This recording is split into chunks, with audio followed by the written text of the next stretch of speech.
এলো গভীর রাতে। একা একাই ঘুমাতে চায় নীরা, কিন্তু এত বড় বাড়িতে শুধু দুজন থাকলে কেমন গা ছমছমে অনুভূতি হয়। আর তাছাড়া বাড়িতে তো জীবনেও একা শোয়ার অভ্যেস ছিল না। হোস্টেলেও এক রুমে তিনজন থাকতো। নীরা চাইলেও এই অভ্যাস রপ্ত করতে পারছে না। বাধ্য হয়ে মোর্শেদের সাথে বেড শেয়ার করতে হয়। যদিও বিছানা যথেষ্ট বড়, তবুও নীরা জ্বরসর হয়ে এক কোণে পড়ে থাকে। উফ, অসহ্য। নীরা বিরক্ত হয়ে পাশ ফেরে। মোর্শেদ হ্যাঁ করে গভীর ঘুমে তলিয়ে আছে, আর পাশেই ওর ফোনটা বেজে যাচ্ছে অনবরত। নীরা একটু উকি দিয়ে দেখার চেষ্টা করলো কে ফোন করেছে। বাবা লেখা দেখে বুঝে গেল বড় চাচা ফোন করেছে। কিন্তু এত রাতে চাচা আবার কেন ফোন করলো? বাড়িতে কারো কিছু হলো না তো? নীরা মোর্শেদকে ডাকলো দুবার। ঘুম জড়ানো কণ্ঠে বিরক্ত মোর্শেদ বলল, আর ডাকিস না তো। সারাদিন অনেক খাটুনি করেছি, এখন শান্তি মতো ঘুমাতে দে। চাচ্চু ফোন করেছে, ধর, জরুরি কিছু হয়তো। তুই কথা বল। তোর ফোন আমি ধরবো? হ্যাঁ ধরবি, তুই আমার বউ না? ফোন ধরতে কি সমস্যা? আর জ্বালালে এই ঘরে একা রেখে চলে যাব বলে দিলাম। নীরা মুখ ভ্যাংচালো, মনে মনে দু চারটা গালি দিল। শুধু হুমকি ধামকি দেওয়া ছাড়া আর পারেটা কি? উল্টো পাল্টা ভাবতে ভাবতে ফোনটা কেটে গেল। যাক বাবা, বাঁচা গেল। ভাবতেই ফোনটা আবারও বাজতে শুরু করলো। এবার আর দেরি না করে ফোন রিসিভ করলো নীরা। হ্যালো চাচু, কি খবর? তোমরা ভালো আছো তো সবাই? নীরু, মোর্শেদ কোথায়? তুই কেন ফোন ধরেছিস? ও ঘুমাচ্ছে চাচু, তুমি আমাকে বলো। এখনই মোর্শেদের কানে ফোনটা ধর নীরু, দেরি করিস না। চাচার ধমকে কেঁপে উঠল নীরা। তাড়াহুড়ো করে ফোনটা মোর্শেদের কানে ঠেকালো। ঠিক 30 সেকেন্ডের মাথায় মোর্শেদ লাফিয়ে বিছানায় বসল। তুমি কিছু ভেবো না বাবা, আমরা এখনই রওনা দিচ্ছি। উদ্ধৃতি চিহ্ন। মোর্শেদের ওভারে ওঠা দেখে নীরা ভয় পাওয়া গলায় বলল, কি হয়েছে? কোথায় যাবি এখন? আমি কিন্তু একা থাকতে পারবো না বলে দিলাম। নীরা চুপ কর, 15 মিনিটের মধ্যে তৈরি হয়ে নে। আমরা বেরুবো। কোনো প্রশ্ন করিস না তো।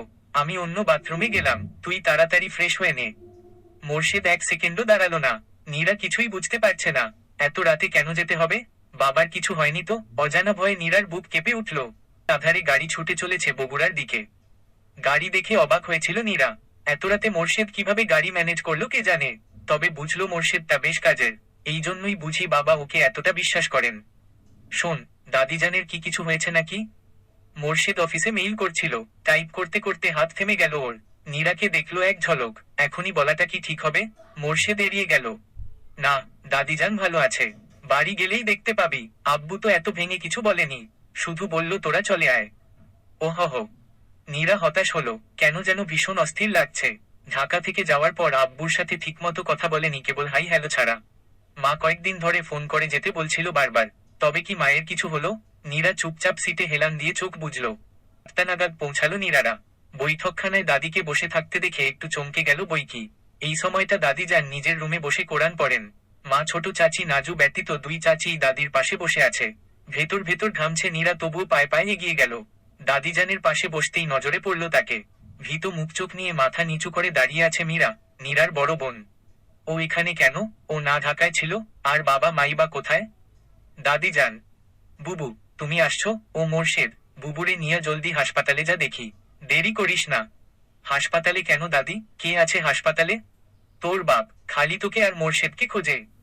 আব্বা? আব্বার কি হইছে? আব্বা কেন হাসপাতালে? নীরা বিস্মিত হয়ে জানতে চায়। কেন আবার? এই যে কালনাগিনী বাড়ি আসছে। আইসাই আমার ব্যাটাকে খাইলো। গতবার আমার ব্যাটাকে আধমরা করছিল, এইবার পুরা মারার প্ল্যান করছে। মীরা চকিতে একবার নীরাকে দেখল। ওর দু চোখ জলে টইটম্বুর। নীরার চোখে চোখ পড়তেই মীরা চোখ সরিয়ে নিল। নীরা দেখতে লাগলো বড় বোনকে। চোখের কোটরে কালি, শুকিয়ে গালের হাড় উঁচু হয়ে আছে। নীরার ভীষণ মায়া হলো মীরাকে দেখে। দাদি যান, বাদ দাও না। নীরা, চল তো হাসপাতাল থেকে ঘুরে আসি। নাকি তুই ফ্রেশ হয়ে যাবি? আমি ততক্ষণে না হয় ঘুরে আসি। মোর্শেদের কথা শুনে ভ্রু কুঁচকে গেল নীরার। না, আমি এখনই যাব। চল তাহলে। আরো একবার বোনকে দেখে নিয়ে নীরা বেরিয়ে এলো মোর্শেদের সাথে। দেখেই মোর্শেদের বাবা আমজাদ আহমেদ দৌড়ে এলেন। নীরা দেখলো একটু দূরে রাতুল মাথায় হাত দিয়ে বসে আছে। নীরা, দৌড়ে যা তো মা, বাবার অবস্থা বেশি ভালো না, খুব করে দেখতে চাইছে তোকে। মোর্শেদ, তুইও যা। চাচার কথা শুনে নীরার মুখ ফ্যাকাশে হয়ে গেল। কি বলছে চাচা? বাবার হঠাৎ করে করে এমন অবস্থা হলো? নীরা জরাগ্রস্তের মতো দাঁড়িয়ে আছে। মাথাটা কেমন শূন্য লাগছে। টলতে টলতে দেয়াল ধরল নীরা। ওর অবস্থা বুঝেই মোর্শেদ এসে পেছনে থেকে জাপটে ধরল নীরাকে। নীরা কেবল ঘোলাটে চোখে মোর্শেদের পানে চাইল। প্রাণপণে কান্না আটকানোর চেষ্টায় ঠোঁট জোড়া কামড়ে ধরল। অস্ফুট স্বরে বলল, বাবা, কাঁদিস না প্লিজ। তোকে কাঁদতে দেখলো বড় মা ভেঙে পড়বে। নীরা নিজেকে সামলে নেওয়ার ব্যর্থ চেষ্টা করে। বাবার মুখে অক্সিজেন মাস্ক লাগানো, মনিটরে হার্টবিট দেখা যাচ্ছে। মা বাবার দিকে তাকিয়ে আছে নিষ্পলক চোখে। নীরা যেতেই মা ফিসফিস করলো, বাবাকে ডাক নীরা, দেখ কেমন ঘুমিয়ে আছে। এই মোর্শেদ, তুই ডাক, তোকে বেশি ভালোবাসে, দেখবি তোর ডাকে সাড়া দেবে। নীরা বাবার কানের কাছে মুখ নিয়ে দুবার বাবা বাবা করে ডাকে। হাসনাত সাহেব সত্যি সত্যি চোখ মেলে। মুখের সামনে নীরাকে ঝুঁকে থাকতে দেখে একটু হাসি ফোটে তার। আলতো করে হাত তুলে নীরাকে কাছে ডাকেন, বিড়বিড় করে কিছু একটা বলেন। নীরা বোঝে না। নীরা অসহায় হয়ে মোর্শেদের দিকে তাকালো। মোর্শেদ ঝুঁকে, বড় আব্বু, কি বলছেন? হাসনাত সাহেব ফুটবল হাতে মোর্শেদের হাতটা ধরেন, ইশারায় নীরাকে ডাকে, দুটো হাত এক করার চেষ্টা করেন। মোর্শেদ বুঝতে পেরেই শক্ত করে নীরার হাতটা ধরে। বড় আব্বু, আপনি কিছু ভাববেন না, আমি সব সামলে নেব, আপনি শুধু সুস্থ হয়ে যান। হাসনাত সাহেব একটু হাসার চেষ্টা করেন, আশ্বস্ত হয়ে চোখ বন্ধ করেন। বাবাকে এমন দেখে নীরার ভীষণ কান্না পায়। সে দৌড়ে বেরিয়ে আসে বাইরে। যতই রাগ করুক, বাবাকে ছাড়া যে জীবনটা কল্পনাও করে না নীরা। ছোটর থেকেই বাবা তাদের আগলে রেখেছেন, কখনো কোনো সমস্যা হওয়ার আগেই সেটা সলভ করে দিত বাবা। মায়ের চাইতে বাবাই তার কাছের মানুষ। শুধু নিজের বিয়েটা নিয়ে বাবার সাথে কেমন একটা দূরত্ব চলে এলো। নীরা দু হাতে মুখ ঢেকে ফুপিয়ে কেঁদে উঠল। মাথায় নরম হাতের স্পর্শ পেয়ে চোখ খোলে নীরা। আমজাদ সাহেব দাঁড়িয়ে। নীরা চাচার বুকে ঝাঁপিয়ে পড়ল। দুদিন পর ভোরের দিকে হাসনাত সাহেব নিঃশব্দে মারা গেলেন। আমাকে বিধবা বানিয়ে তোর শান্তি হয়নি? কি চাস তুই? বাপটা মরল আজ 4 দিনও হয়নি, এর মধ্যেই তুই নিজের স্বার্থ উদ্ধারে ব্যস্ত হয়ে গেছিস। মায়ের গলার আওয়াজ পেয়ে বিছানা ছাড়ল নীরা। ড্রয়িং রুমে সোফায় বসে চিৎকার করছে ওদের মা। সামনেই মীরা আর রাতুল বসে আছে। ওর মায়ের পাশে দেখলো মোর্শেদকে। মায়ের হাত ধরে বারবার বলছে, বড় মা, চুপ করো না, এভাবে চিৎকার করলে তোমার শরীর খারাপ হবে। এই মেয়ে আমাদের মেরে ফেলার জন্যই এসেছে। দেখো না কেমন বেহায়ার মতো টাকা চাইছে। কি অন্যায় বলেছি মা? এই বাড়িঘর সম্পদ এসবে আমার ভাগ আছে না? নিজের অংশ চাওয়া কি দোষের? নীরা, তুইই বল, তোকে বাবা ঢাকায় ফ্ল্যাট কিনে দিয়েছে না? তবে আমি চাইলে দোষ হবে কেন? আমাকে কি তারা জন্ম দেয়নি? মীরার কথা শুনে নীরা বাকরুদ্ধ হয়ে গেল। এসব কি বলছে মীরা? তাহলে কি এই কারণে বাড়িতে ফেরত এসেছে মীরা? মীরাপা, তুমি কিভাবে জানলে বড় আব্বু ঢাকায় বাড়ি কিনে দিয়েছে নীরাকে? অবাক হয়ে প্রশ্ন করে মোর্শেদ। মীরার সাথে তো কারোরই যোগাযোগ নেই, তবে এ খবর মীরার কানে গেল কি করে? কে আবার বলবে? নীরার সাথে দেখা হয়েছিল ঢাকায়, তখন ওই তো বলল। মোর্শেদ আর নীরার মা দুজনেই বিস্মিত হয়ে নীরার দিকে তাকালো। নীরা তখন ভয় কাঁপছে। মীরার সাথে দেখা হওয়ার কথাও এতদিন কাউকে বলেনি। মা উঠে নীরার সামনে দাঁড়ালো। তোদের দুবোনকে জন্ম দিয়ে কি পাপ করেছিলাম বলতো? একজন তোর বাপকে আধমরা করে রেখে গেছিল, আর এবার তুই তোর বাপকে পুরো মেরে ফেললি। তোকে কি মানা করা হয়নি যে মীরার সাথে কোনো কথা বা যোগাযোগ রাখবি না? বোন তোর কাছে এত প্রিয় হয়ে গেছিল যে বাবার নিষেধ ও শুনিসনি? নিজের ঘরের কথা বোনকে বলেছিস? তোরা দুজন মিলে আমাকে বৈধব্যের জীবন উপহার দিলি। তোদের জন্ম দেওয়ার বেশ ভালো ঋণ শোধ করলি। মা, বিশ্বাস করো, আমি কিছুই জানি না, কিছুই করিনি আমি। মা হাতের ইশারায় থামিয়ে দিল নীরাকে। আজ থেকে জানবো আমার আর কোনো মেয়ে নেই। তুই চলে যা আমার চোখের সামনে থেকে। উদ্ধৃতি চিহ্ন। বলে মা নিজেই নিজের ঘরে যেয়ে কিল দিলেন। নীরা অসহায় চোখে একবার মীরাকে আর একবার মোর্শেদকে দেখল। রাতুল উঠে গেল নিজের রুমে। মোর্শেদ দীর্ঘ শ্বাস ফেলে মীরাকে বলল, মীরাপা, খুব খারাপ একটা কাজ করেছো তুমি। বড় আব্বু ঢাকায় ফ্ল্যাট কিনেছে ঠিকই, কিন্তু সেটা কারো নামে নয়। সবার উদ্দেশ্যে ফ্ল্যাট কিনেছে যাতে পরিবারের সবাই সেখানে যেয়ে থাকতে পারে। যদিও এত সব কৈফিয়ত তোমাকে দেওয়াটা আমার জন্য ঠিক না, তবুও বললাম। আর তুমি তো জানোই, এ বাড়ির সম্পদ মেয়েদের দেওয়ার নিয়ম নেই। আর তোমার জন্য তো এ বাড়ি হারাম, তবুও তুমি কোন সাহসে এ বাড়িতে এলে সেটাই বুঝতে পারছি না। প্লিজ আর কোনো ঝামেলা না করে ফিরে যাও। আমি চাই না এ বাড়িতে তুমি আর কোনো ঝামেলা করো। ব্যাপারটা বাবা চাচা অব্দি গেলে তোমার জন্য ভালো হবে না। উদ্ধৃতি চিহ্ন। ভয় দেখাবি না মোর্শেদ, আমি কিছুতেই নিজের হক না নিয়ে ফিরবো না। হক? কিসের হক? তুমি কে বাড়ির? যেদিন বাড়ি ছেড়েছিলে সেদিন মনে ছিল না এসব কথা? ভালোই ভালোই বলছি চলে যাও, তা না হলে কিন্তু। মোর্শেদ কথা শেষ করার আগেই নীরা মুখ খোলে। বলছিলাম কি কিছু না হয়। চুপ কর বেয়াদব মেয়ে, একটা কথাও বলবি না তুই? তোর কারণে, শুধু তোর বোকামির কারণে বড় আব্বু আজ আমাদের মাঝে নেই, সেটা কি বুঝতে পারছিস তুই? আর একটা কথাও না, বেশি আদর দিয়ে তোকে মাথায় তুলেছি দেখছি। মোর্শেদের হুঙ্কার শুনে কেঁপে উঠল নীরা। জীবনে প্রথমবারের মতো বকা শুনে কেঁদে দিল সে। দৌড়ে নিজের রুমে যেয়ে বিছানায় চাপিয়ে পড়ল। সমানে হিচকি তুলে কেঁদে যাচ্ছে। তার কি দোষ? সে তো কেবল অনেকদিন পর বোনকে দেখে আবেগ তাড়িত হয়ে গল্প করেছে। বোনটা যে তার সেসব গল্প শুনে এরকম করবে তা কি সে জানতো?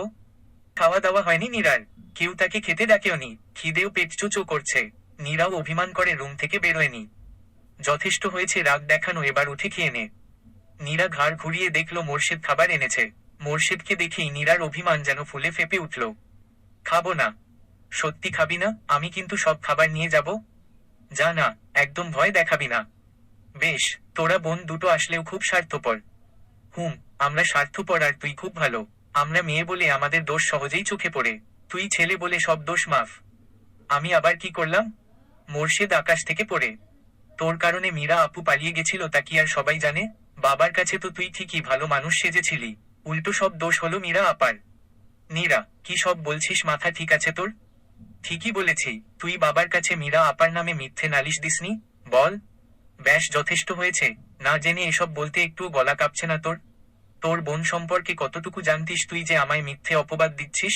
আর আমি যদি মিথ্যেই বলতাম তবে বড় আব্বু আমায় কবেই ত্যায্য করতেন, এটুকুই বুঝিসনি? ছি, এত বড় মিথ্যে আমার নামে বললি তুই? মোর্শেদের কথায় একটু দমে যায় নীরা, মিনমিন করে বলে। তুই না বললে তো বাবা জানতই না। মীরা আপাকে না মারলে কি সে বাড়ি থেকে পালাতো? এই জন্যই বলে অল্প বিদ্যা ভয়ঙ্করী। তোর মীরা আপা এলাকার বকাটে রুহুলের সাথে প্রেম করত, পালিয়ে বিয়ে করে রুহুলকে নিয়ে এ বাড়িতে আসার প্ল্যান করছিল, আর সব জেনে আমি চুপচাপ থাকতাম, এটাই বলতে চাইছিস তুই?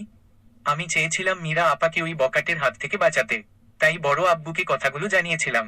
এটা কি আমার অন্যায় হয়েছে? যদিও মীরা আপা কোনো বাধাই মানেনি, বংশের মুখে চুনকালি মেখে ওই রুহুলকে বিয়ে করেছে। আর তুই কি করেছিস?